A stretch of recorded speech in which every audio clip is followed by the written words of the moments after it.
Hello, everyone. Thank you for joining our webinar. Please take a moment to sign in by entering your first and last name and your organization into the chat. If you are joining in groups, please be sure to enter all names. Please note that this webinar is being recorded. All lines except the presenter will be muted throughout the presentation. We invite you to use the chat feature to submit your questions. Your feedback and participation is greatly appreciated. We will try to answer as many as we can at the end. When the recording and slides become available, we will send you the information on accessing them. CME application information will be entered into the chat box and included at the end of the presentation. The following 3 slides contribute to us meeting our CME requirements. Please take a moment to read.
We have 4 presenters today. I'm going to tell you a little bit about them. Cheyenne Jim has served as the IHS Immunization Program Analyst since 2008. In this capacity, she works with IHS and tribal immunization programs across the country. She manages the IHS Immunization Reporting Database, provides training, coordination, and support for various web-based IHS immunization systems, and assists with immunization-related activities for CDC in conjunction with the IHS Immunization Program. Aloha de Herrera is currently the Public Health Nurse Consultant and Immunization Coordinator at the Indian Health Services for the Albuquerque area. She serves as the Principal Advisor to the Chief Medical Officer, Area Nurse Consultant, and Albuquerque Area Indian Health Service to ensure the highest standards of public health nursing are implemented and sustained throughout the area. Before her current position, she served as a public health nurse with Indian Health Services for 8 years. Jordan Burton received her undergraduate degree from Georgetown College with a Bachelor's of Science in Biology and a Master's in Public Health, Community Health from Eastern Kentucky University. Before coming to New Mexico, Jordan served as a public health advisor in New York, where she developed relationships with community-based organizations through providing Narcan training for community members to reduce opioid overdoses in Westchester County. Michelle Woodruff graduated from Bethel College in Newton, Kansas in 1995 with a Bachelor of Science in Nursing. For the past 11 years, Michelle has been working at the Crown Point Health Facility as a public health nurse in the PHN Department of Influenza Vaccination among all the population with a focus on school-aged children with herd immunity in the community. They have been having success with partnering with BIE schools, Navajo Nation programs, and CHCF departments. Our first presenter is Cheyenne Jim. Hi, thank you, Reedy. Can you hear me okay?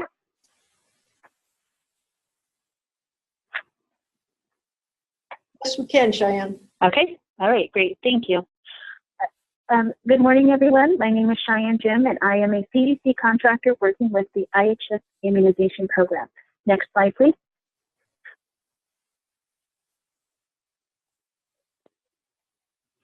Today, I will be sharing with you background information on American Indian Alaska Native people, which I will refer to as AIAN people throughout this presentation. I will provide information on AIAN healthcare and how that relates to Indian Health Service or IHS.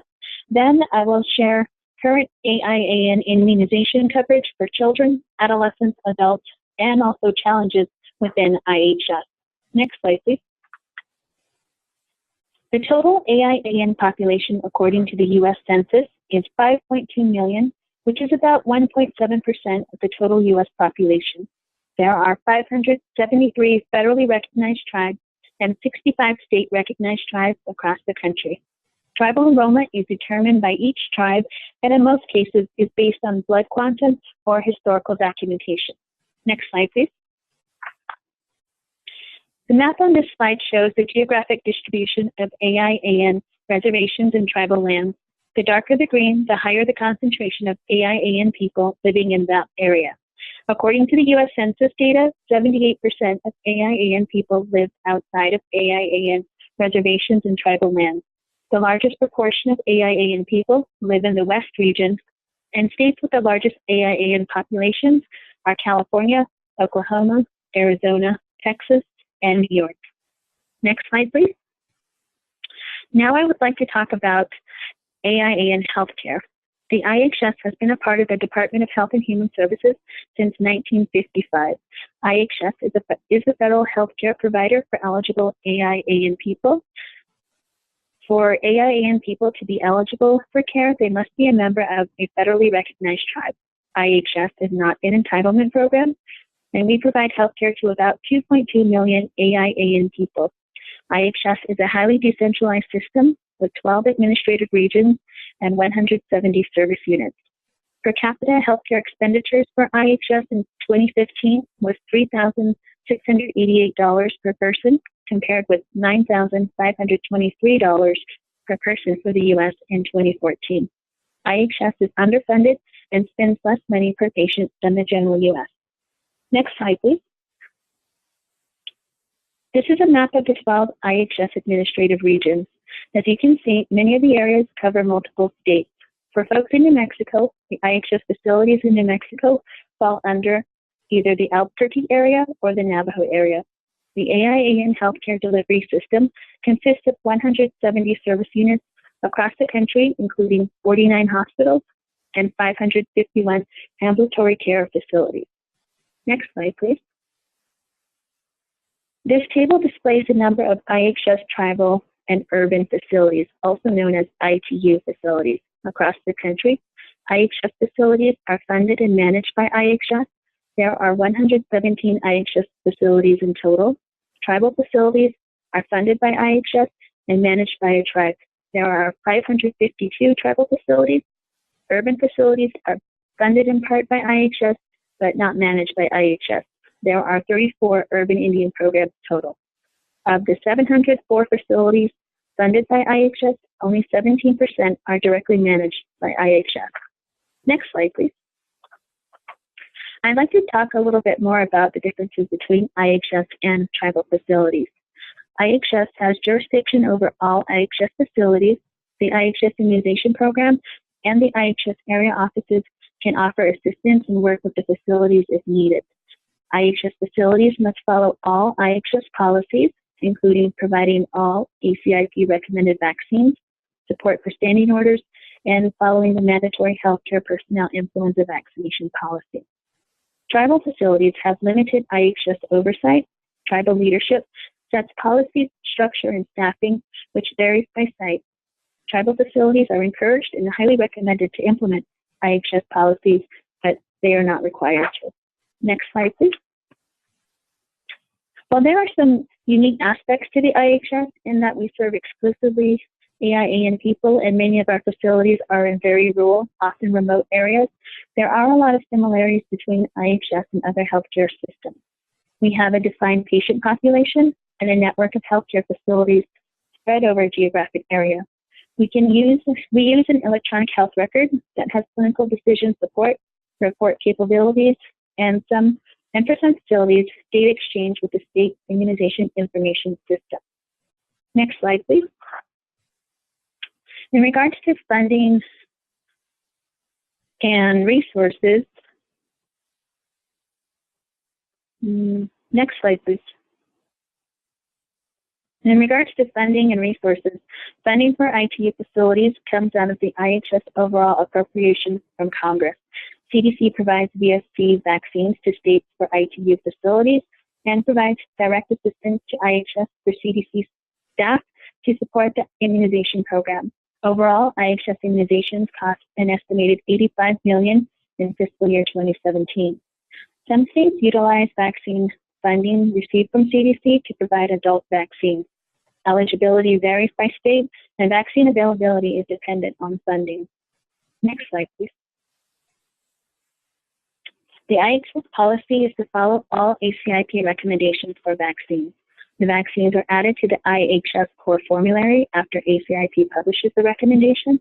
All IHS-run facilities are required to provide all recommended vaccines. However, tribal sites are strongly encouraged to provide them. IHS and tribal facilities do not receive funding to purchase vaccines and rely on the Vaccines for Children program to vaccinate their pediatric population. This is something to keep in mind when there are vaccine shortages that impact the VSC program. If sites do not receive 317 adult-funded vaccines from their state, it is up to the facility to purchase the vaccine, which oftentimes is hard due to financial barriers. Next slide, please. When it comes to reporting, IHS has performance measures for childhood, adult, and influenza. These measures are reported to Congress on an annual basis. In addition, to help with provider feedback and performance reporting, IHS has standardized immunization coverage reports in the EHR. These reports can be run on demand and can be generated by provider or by age group. Next slide, please. This graph shows the childhood immunization coverage rates for the combined 7-series vaccine series coverage among 19 to 35-month-olds beginning in 2009 through 2016.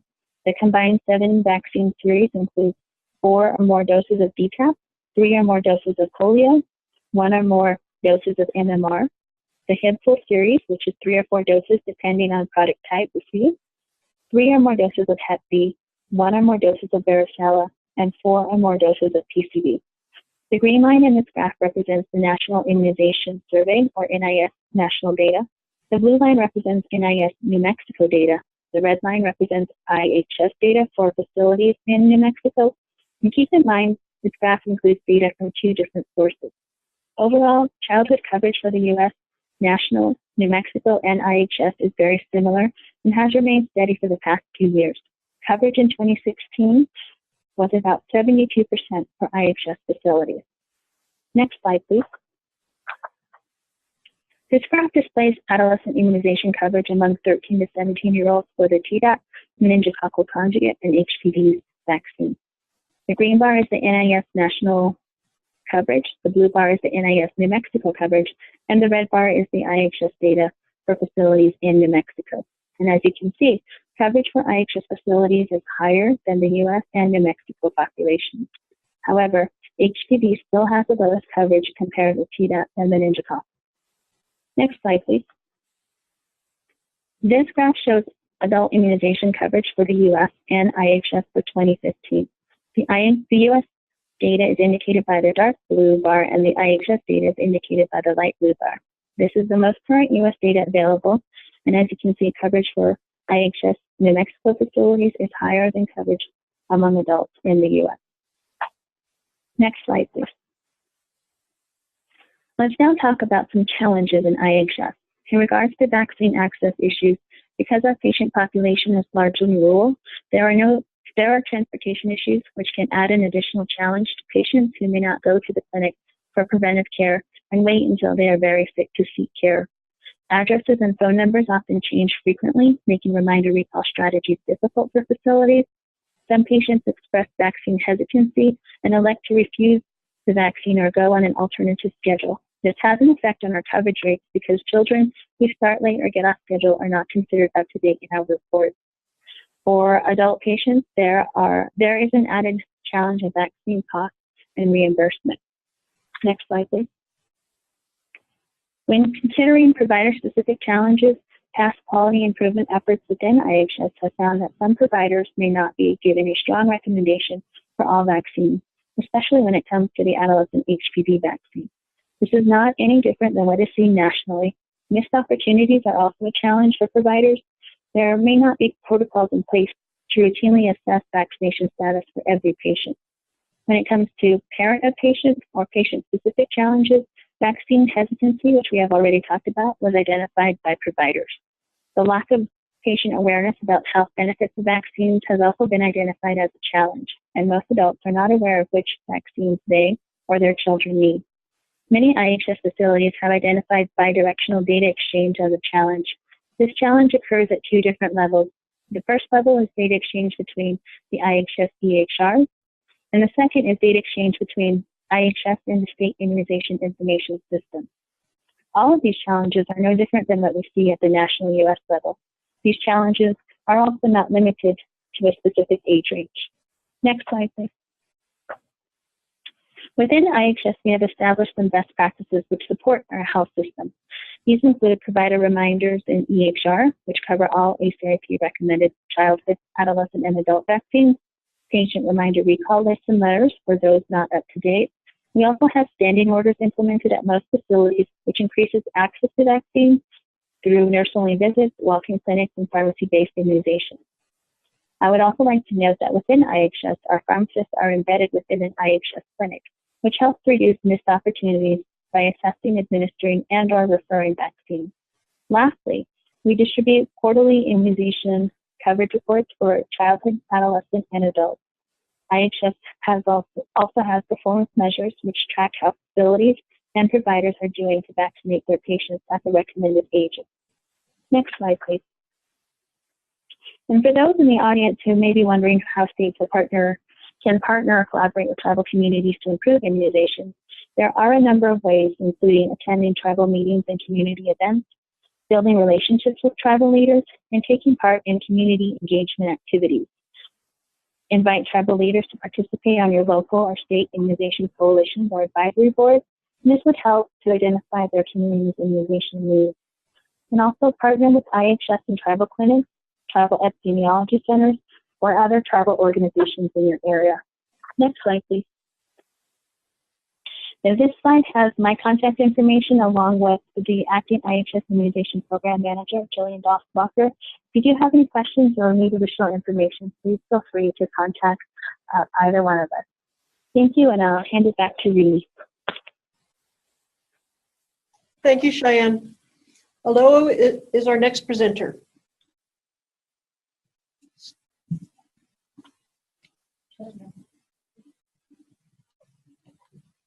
Thank you. My name is Aloha de Herrera, and I'm the public health nurse consultant for our Albuquerque area. I appreciate the opportunity today to present on the best practices and challenges with immunizing American Indian and Alaska Native people within our Albuquerque area. This presentation was made in collaboration with public health nurses as well as nursing leadership throughout our Albuquerque area, and I wanted to take this time to know and thank them for helping me in this. Within our Albuquerque area, there are more than 84,000 American Indian and Alaska Natives served within the states of New Mexico, Colorado, and the southernmost tip of Texas. Within our Albuquerque area, there are 23 tribal PHNs, also known as public health nurses, and 11 IHS PHNs, who serve 19 Pueblos, 2 Apache bands, 3 Navajo chapters, and 2 Ute tribes. We also have an urban program here in Albuquerque with 1 PHN. And today I'll be primarily focusing on IHS PHN. IHS PHNs serve individuals across the lifespan from prenatal and newborns to elder populations. We also provide a wide array of services based on community needs and available resources. These may include health promotion, disease prevention activities, school health activities, maternal child health services, acute illness follow-up, hospital discharge follow-up, communicable disease management, chronic disease management, case management, and care coordination. In regards to immunizations, we are supporting our Albuquerque area IHS PHM mission to provide a multidimensional public health practice to advance the health and wellness of American Indian, Alaska Native individuals, families, and communities by being leaders or immunization champions within our facilities, through advocating for individuals, families, and communities to receive all the immunizations according to ACIP recommendations, fostering internal and external partnerships to ensure high rates of immunization, and administering immunizations within our facilities, community settings, as well as home visits. Our vision is to contribute to healthy knowledge, choices, and practices for those we serve that will lead to healthy lifestyles and relationships, and our aim is that this will result in healthy individuals, families, and Native American communities. Teresa Sanders is the Albuquerque Service Unit PHN who serves the urban population within Albuquerque, Rio Rancho, and Bernalillo. She also serves Santa Ana Pueblo and Zia Pueblo. She is currently beginning a quality improvement activity to identify the best processes for reconciling immunizations, as there are several delinquent immunization sources available. She completes the quarterly immunization reports Ms. Jim described earlier for the 3 facilities she works in. She primarily focuses on children and adolescents with delinquent immunizations for the urban Albuquerque population, and for the 2 pueblos she serves, she focuses on all ages for delinquent immunization. Ms. Leanne Cruz is the Acoma Laguna Hospital PHN, and she primarily serves Acoma. Her immunization focus is primarily on children within the Head Start population and elders. She also completes the immunization reports for her facility. For the Hickory Apache Nation, Susan Donlin and Ms. Reina Garcia serve the Hickory Service Unit, and their immunization focus is on children, adults, and the elder population. Mescalero PHN is currently vacant. However, they have a wonderful infection control nurse named Ms. Charlotte Briggs, who focuses on immunizations for the facility, amongst her other roles. Ms. Eileen Naranjo is a PHN for Santa Fe Service Unit, and she covers Nambe Pueblo, Huaque Pueblo, San Ildefonso, Santa Clara Pueblo, and Tesuque Pueblo. Her immunization focus is on children, adolescent, adults with diabetes, and the elder populations for the pueblos she serves. Commander Benjamin Patrick is the supervisory clinical nurse for the Taos Pickery Service Unit and provides limited PHM services to Pickeries. Historically, that's included influenza vaccines to homebound patients and influenza clinics. Ute Mountain Ute Supervisory Clinical Nurse is Roberto Baca, and he assists with immunizations, including the quarterly report. Zuni Service Unit is our most robust program with 4 PHNs, Renette Chimoni, Rosita Chimoni, Gail Romancito, Paulo Swift, and the Director of Public Health Nursing is Ms. Mona Olanian Ledasi. And they also are the only service unit with a PHN secretary, Ms. Bernadine Charlie, who does a lot of their delinquent letter follow-ups, and they focus on all ages. Here are the challenges our PHNs in nursing leadership within the Albuquerque area voiced, and you can see the similarities with those that Ms. Jim reviewed earlier. Vaccine procurement, for instance, the PHNs requesting quadrivalent doses for all ages that are single-dose pre-filled syringes may be desired, but they may not be authorized by the Service Unit Pharmaceutical and Therapeutics Committee for ordering. Also, difficulty in obtaining consents for school-age children has posed a problem. Lack of EHR and NIMSIS integration, however, we have made progress on this initiative. Also, individuals receiving care at multiple locations, especially if the families live in multiple locations. So if they're part-time on the rural reservation and then part-time in the urban areas, it can pose a challenge. There is some immunization resistance, especially to the HPV vaccine. Also, inability to purchase incentives, transportation difficulty for patients and families, and the media influence always impacts immunization status. We aim to maximize vaccine uptake through mandatory influenza vaccine policy for healthcare workers, improving access to vaccine, providing community education, utilizing cues to action, and in collaborating with internal and external partners. Let's look more in-depthly at each of these areas. Leading by example. We have the mandatory influenza vaccine policy for healthcare workers, as Ms. Jim described earlier, and for unvaccinated staff, we require them to wear an IHS-provided surgical mask for the duration of the influenza season. For clinical strategies to improve access, this is done by assessing vaccine need at every encounter. Offering nurse-only visits as well as pharmacy visits expedites the process to receive immunizations within our facilities. We utilize standing orders. We have walk-in or on-demand services for immunizations at some of our sites, and we increase opportunities in the summer and beginning of the school year by increasing the number of sports physicals and well child exams. For the PHNs, on the PHN side of the house, we improve access by hosting community clinics, primarily at Head Start, schools, senior centers, community centers, and correction facilities.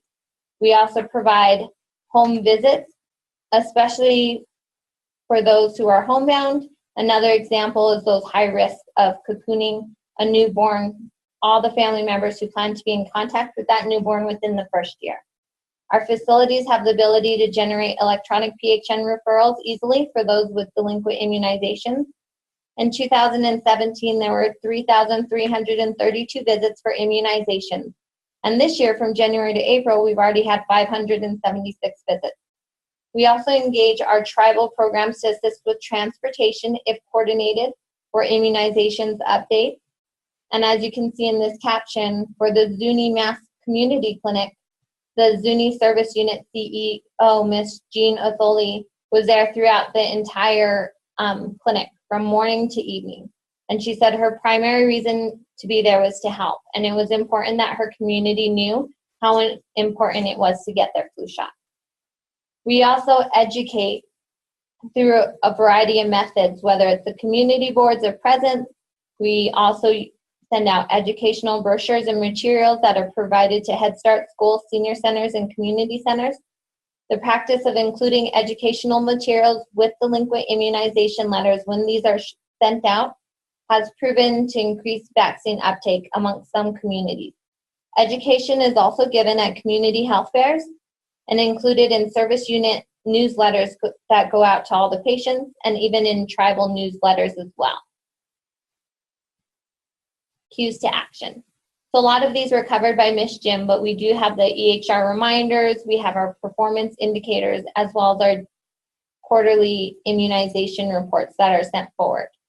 And when we receive those, we can also run our delinquent immunization list, and staff can send out reminder letters, phone calls, and PHNs can do the reminder home visit. But it takes a team. Although I highlighted the PHN efforts to maximize immunizations, our PHNs are a part of an extensive healthcare team, with additional healthcare team members providing key roles from doctors, physician assistants, nurse practitioners, pharmacists, nurses, medical assistants, nursing assistants, and many more working all together. We also collaborate with tribal programs, especially the community health representatives, also known as CHRs.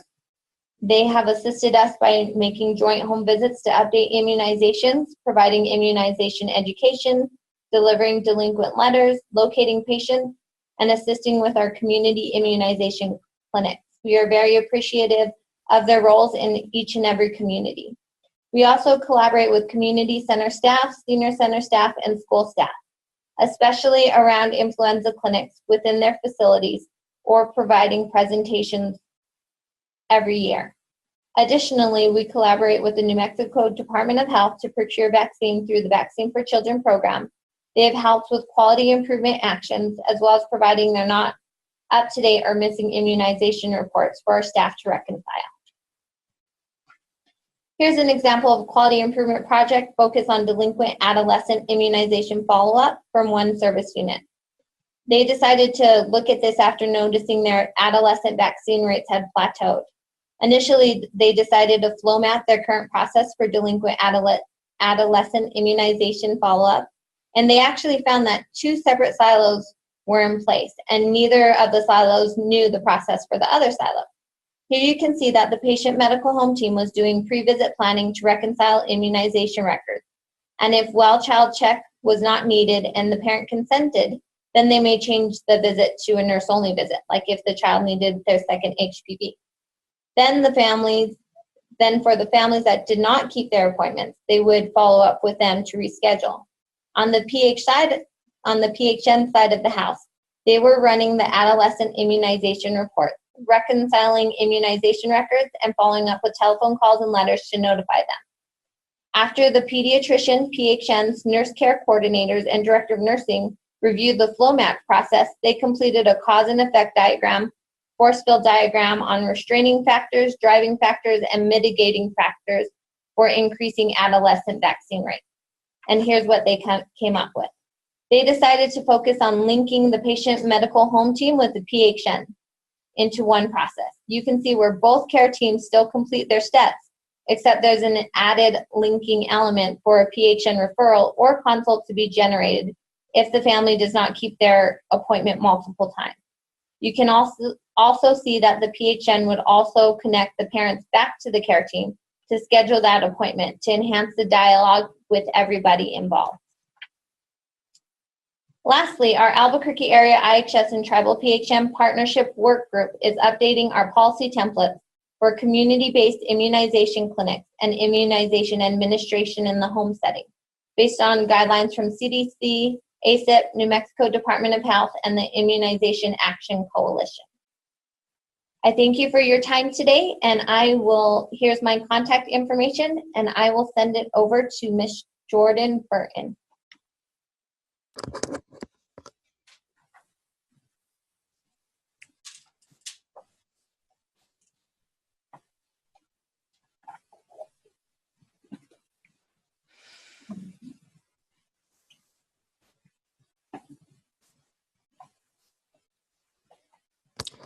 Hi, everyone.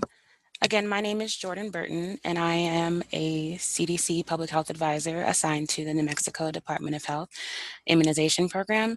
Today, I will be speaking to you all about the Pneumonia and Influenza Death Rate Reduction Initiative. Next, please.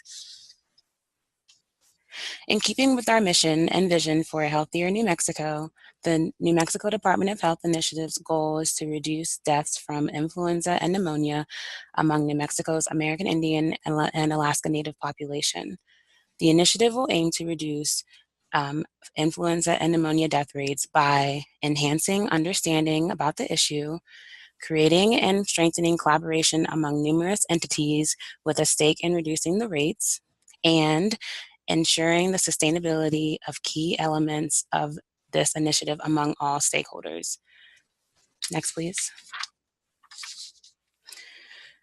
When looking at New Mexico's indicator-based information system, better known as IBIS, to see the differences in pneumonia and influenza, and I'll refer to this as P&I occasionally, the death rates per 100,000 population by racial and ethnic groups in New Mexico between 2011 and 2015, the IBIS results highlight that the American Indian Alaska Native group had a much higher death rate than all other New Mexico racial and ethnic groups, and more than 2 times higher than the death rate for New Mexico as a whole. We also looked at these rates geographically and found that the Northwest region of New Mexico is where the highest P&I death rates occur for Native Americans for flu and pneumonia. Many of you might be asking, why is this population at such a high risk? And I think that this is very hard to understand, but the consensus is that it may be due to environmental factors inside and outside of the home. Next, please. Addressing a large and complex issue requires a collaborative effort to maximize the potential impact we hope to achieve. These are just some of the partners we are currently working with at this time, and we want this initiative to continue to grow as we strengthen collaborations and with various stakeholders. Next slide, please. So what is being done? We currently conduct monthly meetings with our partners and stakeholders to discuss progress on interventions and future activities. We are also working with IHS and the Bureau of Indian Education to increase school-based clinics throughout New Mexico, specifically with our flu clinics. We are also working with Johns Hopkins University staff to assist in the development of educational materials on maternal vaccination for pregnant women, and we're currently in the final stages of that process. And lastly, the New Mexico Department of Health is currently developing immunization curriculum for CHR and CHWs that will focus on flu and pneumonia, as well as other vaccines. Next slide, please. To better understand the disease burden related vaccines and barriers, the New Mexico Department of Health sought out input from the community health workers. So we performed a CHR and are currently still performing a CHR assessment review. We did this because the CHRs and CHWs typically reside in the communities that they serve and are recognized as a reputable proxy for assessing tribal community members' perspective. This assessment was given out at several trainings and meetings with multiple CHRs in attendance that represent tribal communities within the Northwest region of New Mexico. Next slide, please. I'm going to highlight a couple of the assessment questions for this presentation that I found that would be important for the webinar. This question was asking, what is the most common reason for adults not getting immunized as reported by CHRs? And as you can see, the most common reason was, being too busy during the work week, followed by myself or someone I know got sick after getting vaccinated. And this is one of the things that we hope to dispel in the CHR and CHW education modules as we continue on. Next slide, please. This question is intended to identify community and cultural strengths that can be leveraged to address the disease burden. And you see that 85% of respondents stated that the community events is a strength when addressing disease burden. And then both language and immediate and extended family were considered second and third as popular responses. And down where you see responses for other, some of those things included public health nurses, health presentations, support groups, CHR and CHR home visitations, as well as community-based educations. Next slide, please. This question is asking how often are community members asking about vaccines, and 41% of CHRs indicated that they are asking about vaccines. One caveat about this assessment is that it was given during the flu season. We also talked about flu and pneumonia initiative, before handing out the assessment. That might explain why we have the higher numbers, but we think it is a very important point to point out that the community members are asking about vaccinations. So we in turn want to make sure that the CHRs and CHWs have the best information that to answer any of those questions. Next slide, please. As you can see there in this question where community immunization support needed, there is a resounding response for vaccination support by the CHRs. Interesting enough, many of the no responses from the CHRs in that question cited that nursing support from PHNs was adequate support for them in their communities that they work in. As we continue to develop this initiative, we hope that we will be able to address CHR's requests for more support. Again, this project is ongoing and we are still going to give out this assessment. We will also continue to share the assessment with internal and external stakeholders in hopes to develop areas for collaboration and reduce disease burden in the American Indian and Alaska Native communities.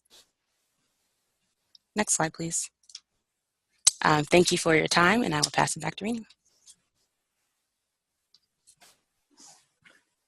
Thank you. Excuse me. Thank you, Jordan.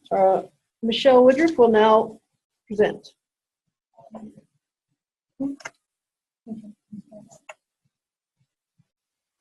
Good afternoon, and thank you for having me. My name is Michelle Woodruff, and I'm a public health nurse at Crown Point Healthcare Facility. The Crown Point Service Unit's mission is to provide holistic health care with respect and harmony. The service unit serves 16 chapter communities on the eastern side of the Navajo Nation. It covers approximately 4,200 square miles with about 20,000 people utilizing our services. We have the main hospital in Crown Point, offering 12 inpatient beds, ambulatory care, ER, urgent care, pharmacy, optometry, women's health, dental, physical therapy, and behavioral health, and we also have 2 satellite clinics. Next. The Crown Point Service Unit has been partnering with the New Mexico Department of Health and the Pneumonia and Influenza Death Rate Reduction Initiative among Native Americans in New Mexico since January 2017. This partnership began after I attended a New Mexico Immunization Coalition annual meeting in December of 2016, where the New Mexico Department of Health presented on the high death rate among Native Americans that Jordan just went over. And that got me to thinking, why is this death rate so high in our area when in Crown Point and in the Navajo area, the flu and pneumonia immunization rates are as good as New Mexico and the US, and sometimes a little better? So that day I began a conversation with the New Mexico Department of Health and our IHS immunization program on what we could do. So in January of 2017, we started our brainstorming and data gathering. And then in February and March of 2017, the New Mexico Department of Health had a conference call with our Crown Point medical staff to give data regarding Crown Point antiviral use over several flu seasons and a discussion regarding vaccination strategies to increase the rate. During these meetings, some of the strategies that we talked about were providing education to the nursing staff regarding awareness of the high death rate and the importance of vaccination. The medical staff and nursing staff decided to increase the promotion of flu vaccination at each encounter and try to reduce the barriers to walk-in vaccination by providing education to our patient registration staff about the availability of our walk-in clinic and offering vaccination at our pediatric visits to other family members that were present. We also reviewed antiviral use recommendations from the CDC with our medical staff. Next. The coverage rate of our at Crown Point for pneumovax at or over 65 years old for the past 3 years is around 89%, as you can see here. And the coverage for our influenza vaccination with the total population and the 65 and over group has increased or remained the same for the past 3 years. After the 2017 meetings with the New Mexico Department of Health and implementing the strategies, in the middle of the 2016-2017 season, the rates did increase slightly. Next. This graph shows the antiviral use during the several flu seasons. Of note, during the H1N1 2009-2010, there was a start of an increase in antiviral use and availability. And then in 2016 and 2017, this is the season, in the middle of the season, where we had a marked increase in antiviral use after the conversations and the updates with our medical staff. And then in 2017, 2018, you'll see an extra increase on those rates. The next steps at Crown Point are to continue to remove barriers to vaccination, continue provider education and updates regarding vaccination and antiviral use, and my personal big dream is to establish a multidisciplinary team to increase vaccination and appropriate antiviral use. Next. In December of 2009, I attended another New Mexico Immunization Coalition annual meeting, where they presented on the School Kids Influenza Immunization Project, or SKIP program, that they were providing influenza vaccinations to the students at the Albuquerque Public Schools. In 2009, the way Crown Point was providing influenza vaccination in the community and at the clinics, we were not reaching the school-age children due to barriers of clinic times and distances. The people in our service unit live in multi-generational living situations, so being able to provide vaccination to school-age children, we felt would benefit by increasing the herd immunity. So in 2009, we began a pilot program with 2 of our largest Bureau of Indian Education schools. We provided education to the hospital departments, our Navajo Nation community health representatives, and health education partners, and the Bureau of Indian Education school principals, staff, and teachers about the influenza vaccination. There was a good response from all these departments and entities and the parents and about the flu vaccination during the school day. We worked with the schools to send out consent and the VIS, or the vaccine information statements, to the parents prior to the clinic. Now, after that pilot project, we currently have all 7 of our BIE schools in the service unit participate every year. We have expanded the clinics to include students, staff, and the schools also allow us to stay open after school hours to provide immunizations to the community members. Now, also, we have found that we are missing an opportunity to vaccinate children and adults for other vaccines besides influenza, like pneumonia, tetanus, diphtheria, and pertussis, and all other childhood and adult vaccinations. So in 2011, we started providing all immunizations that were due so that we were not missing this opportunity. We look at the information system both in our electronic health record for Crown Point Service Unit. We also look in the New Mexico Immunization Information System to determine what immunizations are due. We run each of these clinics at the schools and community sites like a mass vaccination clinic. We have a greeter, patient registration, patient benefits, triage, pre-education, vaccination, post-education, and data entry. We also use standing orders to provide immunizations that are due. Next. We are constantly trying to determine the best dates, times, places for the community clinics. We've tried Saturday clinics, and those have met with limited success. We've also tried different locations, and one of our locations that we tried has been one of our most successful, and that was with the Navajo Technical University to provide immunizations to their students and the community at the same time. As you can see from this graph, the results vary. There's a rise and drop depending on the different years.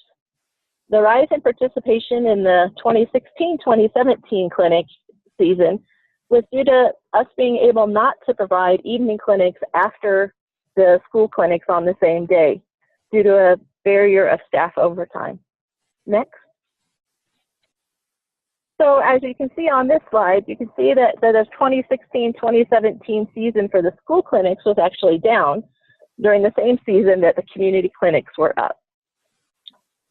Our totals continue to keep around a steady level every year.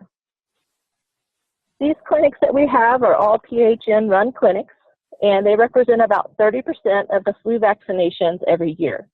The other 70% come from our ambulatory care department clinics, their regular clinic visits, also their walk-in clinics.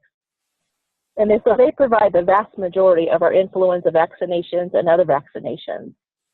Like Oloan said, it takes a team to make this effort. Next. Some of the challenges of the outside hospital clinics are staffing overtime and staff shortages at the hospital, keeping buy-in and keeping the stamina up for continuing these clinics with the hospital departments and school principals, media to promote the clinics, dates, and times, and then we have the outside influences like the national media as well. An added challenge is access to internet with a high bandwidth so that we can access our electronic health record and the New Mexico State Immunization System.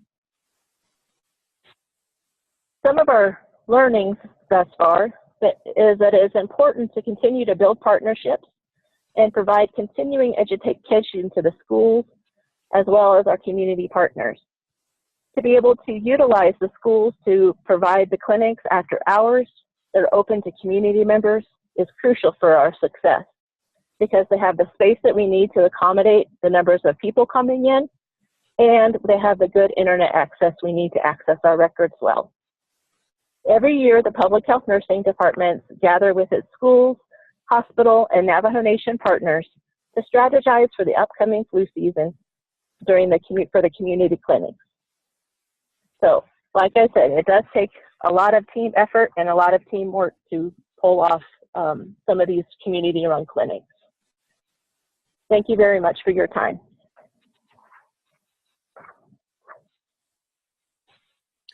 Thank you. Thank you, Michelle. And thank you to all of our speakers. These were wonderful presentations. A lot of information went by pretty quickly. So If you have questions for any of the presenters, please type them into your chat box now. We do have a few questions already received, and we have about 10 minutes for questions. So as you think of things, please type them into the chat box. And Kelly is going to unmute all of our speakers so that everyone can chime in if you have something to add. So here was a question that came in.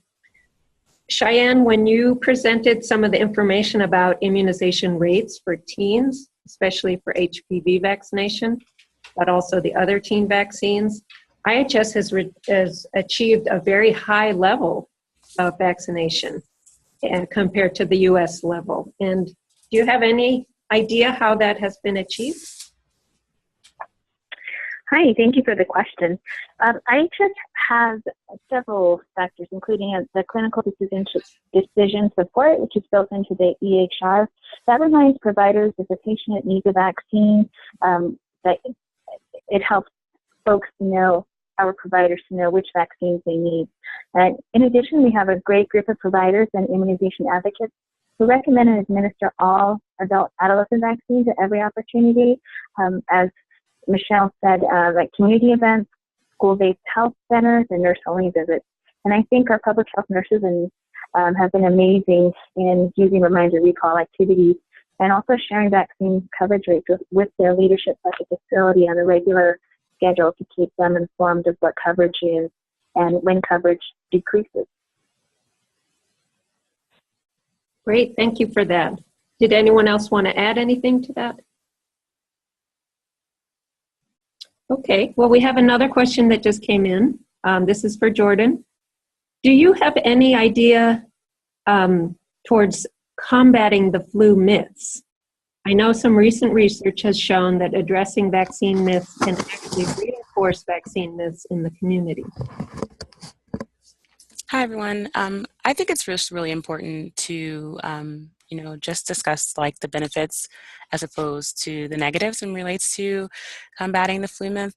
I think it's also really important, as we continue to think about when, just like we're talking about having the CHRs and CHW education. So, that's a great tool because, these individuals are in the community and these are people that they trust.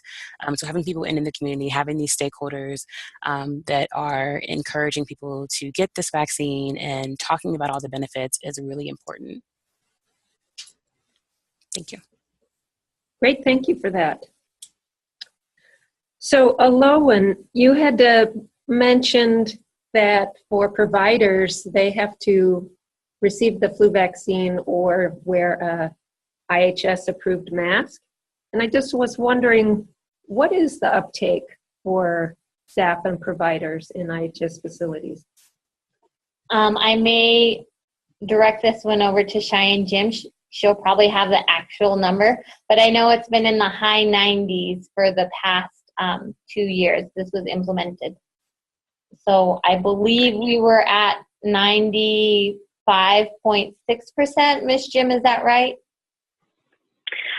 Yes, let me double check that for you. So for the Albuquerque area, for the IHS facilities, coverage for those that received the vaccine was 96.7% among healthcare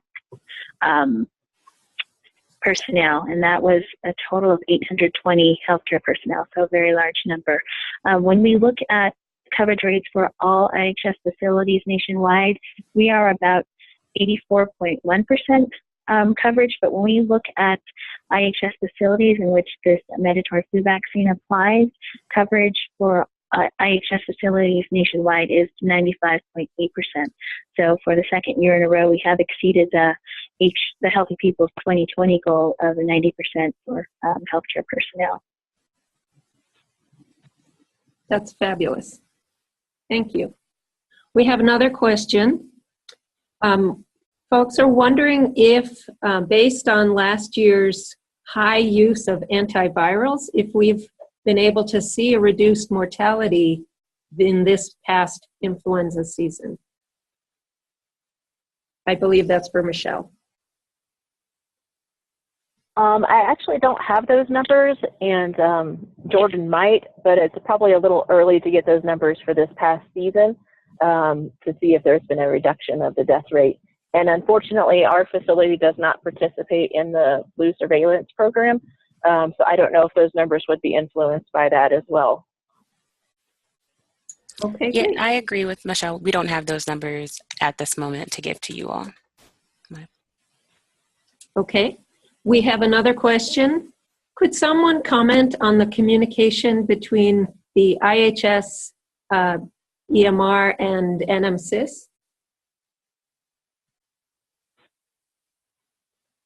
So currently from the Albuquerque, oh, I'm sorry, Ms. Shim. Oh, I was going to say, could you clarify what the IHS BMR is?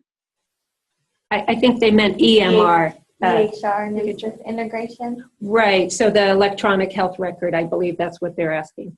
So on the Albuquerque area side of the house, the last test report that went out, there were 20 errors.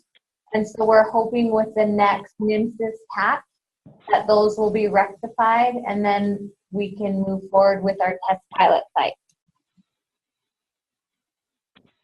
Okay. Do we have time for just maybe one or two more, if anybody's typing in? I have another one here from the conference room. Jordan, you had mentioned that they were developing some materials for pregnant women to promote flu vaccine. Will those be available to the general public, or is that specifically for Indian Health Service?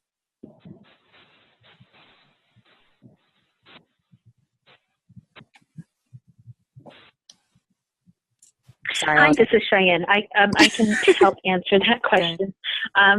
The Johns Hopkins folks have made those available to anyone else, everyone, so it's not solely for IHS facilities. Thank you so much. Okay, well, I think we have come to the end of our hour. Thank you again so much to Cheyenne Jim, Aloha de Herrera, Jordan Burton, Michelle Woodruff. On your screen and in the chat box is information on receiving your CME certificate. And the certificate for this activity will be available for 30 days following this event. Thank you all. We're going to disconnect now.